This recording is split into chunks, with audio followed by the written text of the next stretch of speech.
ഒറ്റത്തെരഞ്ഞെടുപ്പ് bill അവതരണത്തിൽ Nitin Gadkari വിട്ടുനിന്നതോടെ പ്രതിരോധത്തിലായി BJP കേന്ദ്ര നേതൃത്വം.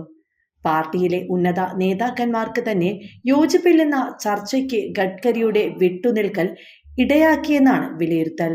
അതേസമയം ഇപ്പോൾ ഒരു രാജ്യം ഒരു തെരഞ്ഞെടുപ്പ് വോട്ടെടുപ്പിൽ നിന്ന് വിട്ടുനിന്ന കേന്ദ്രമന്ത്രിമാരായ നിതിൻ ഗഡ്കരി, ജ്യോതിരാദിത്യ സിന്ധ്യ അടക്കമുള്ള എംപിമാരോട് വിശദീകരണം തേടാൻ ഒരുങ്ങുകയാണ് ബി.ജെ.പി എന്ന റിപ്പോർട്ടുകളാണ് പുറത്തുവരുന്നത്.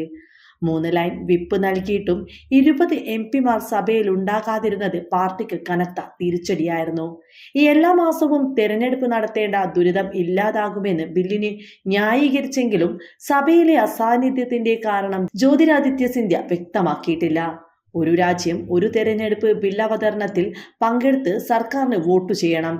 3 വരി വിപ്പിലൂടെ കർശന നിർദ്ദേശം നൽകിയിട്ടും കേന്ദ്രമന്ത്രിമാരടക്കം 20 എംപിമാർ വോട്ടെടുപ്പ് വേളയിൽ ലോക്സഭയിലുണ്ടായിരുന്നില്ല.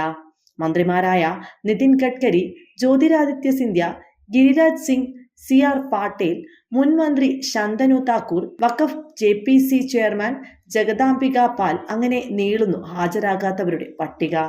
പാർട്ടിയോട് മുൻകൂർ അനുമതി തേടിയിരുന്നോയെന്ന് വ്യക്തമല്ല. പക്ഷെ പേരുകൾ പുറത്തു വന്നിട്ടും ആരും പരസ്യ പ്രതികരണത്തിന് തയ്യാറായിട്ടില്ല എന്നത് ഏറെ ശ്രദ്ധേയമായ മറ്റൊരു വസ്തുതയാണ്. പ്രധാനമന്ത്രിയെ പുകഴ്ത്തി ഗംഭീര ബില്ലാണെന്ന് പ്രതികരിച്ച സിന്ധ്യയും ലോക്സഭയിലെ അസാന്നിധ്യത്തെക്കുറിച്ച് പ്രതികരിച്ചിട്ടില്ല.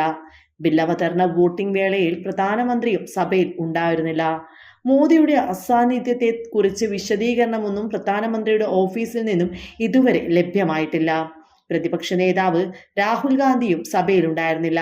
സോണിയാഗാന്ധിയുടെ ഓഫീസ് സ്റ്റാഫ് PP മാധവന്റെ ശവസംസ്കാര ചടങ്ങിൽ പങ്കെടുക്കാനായി രാഹുൽ കേരളത്തിലായിരുന്നു. എന്തായാലും 3ാം മോദി സർക്കാരിന്റെ കാലത്തെ ആദ്യ വോട്ടെടുപ്പിൽ നിന്ന് പ്രമുഖരടക്കം വിട്ടുനിന്നത് സർക്കാരിന് വലിയ തിരിച്ചടിയാണ് സമ്മാനിച്ചിരിക്കുന്നത്. ബില്ല് അവതരിപ്പിക്കാൻ കഴിഞ്ഞെങ്കിലും പാസാക്കാനായി 2 ഭൂരിപക്ഷം NDAക്കില്ലെന്ന് വോട്ടെടുപ്പിലൂടെ വ്യക്തമാക്കുകയും ചെയ്തിരിക്കുകയാണ്. ഇതോടെ മോദിക്കും അമിത്ഷായ്ക്കും കനത്ത തിരിച്ചടിയാണ് ലഭിച്ചിരിക്കുന്നത്. സ്വന്തം പാർട്ടിക്കുള്ളിൽ പോലും ഒരു രാജ്യം ഒരു തെരഞ്ഞെടുപ്പ് എന്ന ബില്ല് അവതരണത്തിൽ യോജിപ്പില്ല എന്നതാണ് ഇതിലൂടെ വ്യക്തമാകുന്നത്.